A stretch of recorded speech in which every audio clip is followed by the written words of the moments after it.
আসলে two be honest আমি early যেভাবে চিন্তা করছিলাম যে ওয়েদারটা হয়তো আরেকটু সূর্য উঠতে পারে, যদি উইকেট আরেকটু লাইট পেতো হয়তো একটু ড্রাই হতো। তো ফগি ওয়েদারের জন্য একটু মনে হয়েছে যে উইকেট একটু ড্যাম ছিল, যে কারণে হচ্ছে আমার ব্যাটাররা ওরকম ভালো করতে পারেনি।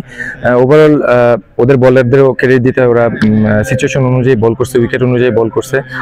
আর আমার মিডল অর্ডার একটু মিস করে গেছে, হয়তো ইন্টেন একটু ভালো রাখলে 15-20 রান যদি আমি বোর্ডে অ্যাড করতে পারতাম তাহলে আমার জন্য ইজি হতো।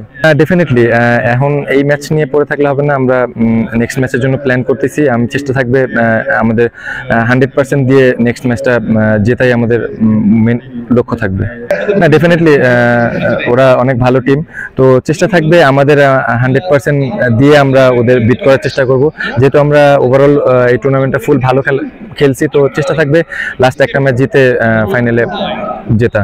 ওভারঅল দেখতে গেলে বোলিং ব্যাটিং দিয়ে সিনিয়র জুনিয়র দিয়ে ভালো একটা কম্বিনেশন। তো আমার কাছে মনে হয় যে আমাদের বোলিং ডেপথটা বেশি ভালো, আর অ্যাজ এ টপ অর্ডার বলতে গেলে আমি ইমরান, উপর থেকে আমরা ভালো করতেছি। তো ওভারঅল বোথ কম্বিনেশন আমাদের ভালো। আমি স্পেসিফিক একটার দিকে ক্রেডিট দিতে পারতেছি না, কারণ আমরা টুর্নামেন্টে ফার্স্টে উপর থেকে ভালো স্টার্ট দিছি, ওরা মাঝখানে ভালো বোলিং করছে। তো ওভারঅল ব্যাটিং বোলিং দুই সাইডে আমি বলবো যে আমরা ভালো টিম।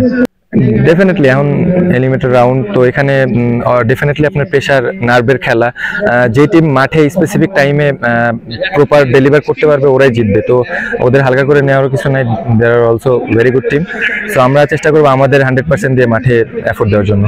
ডেফিনেটলি ঢাকার দর্শকদের বলবো ঢাকা মেট্রো টিমকে সাপোর্ট করার জন্য, অবশ্যই মাঠে আসার জন্য বলবো, মাঠে এসে এনজয় করতে বলবো। কারণ লাইক মিনি বিপিএল একটা ভাব আছে, আপনার বিপিএল এর মতনই এনভায়রনমেন্ট অলমোস্ট।